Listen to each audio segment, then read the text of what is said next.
గొర్రెపిల్ల యొక్క రక్తముతో వారి పాపములు కప్పాడు.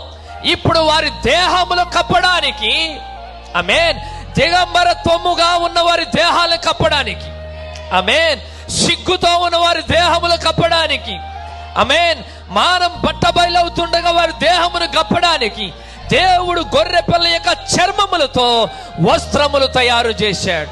దేవుని నామానికి మహిమ కలుగునుగాక. ఆ వస్త్రాలు ఎటువంటి వస్త్రాలంటే రక్తము కారుచున్న వస్త్రాలు. ఆమేన్. ఆ వస్త్రాల నుండి రక్తము కారుతా ఉందంట. ఆమేన్. ఇప్పుడు వారి యొక్క దిగంబరత్వాన్ని దేనితో కప్పుతున్నాడంటే గొర్రె పిల్ల యొక్క చర్మముతో కప్పుతున్నాడు ఆయన. హల్లెలూయా. ప్రియమైన దేవుని పిల్లరా, ఆ గొర్రె పిల్ల ఎవరో కాదు కానీ ప్రభువైన యేసుక్రీస్తు. ప్రభువైన యేసుక్రీస్తు యొక్క రక్తముతో మన పాపాలు కడిగి ఆయన ఆత్మ అనే వస్త్రముని ఈ రోజున దేవుడు మనకు అనుగ్రహిస్తున్నాడు.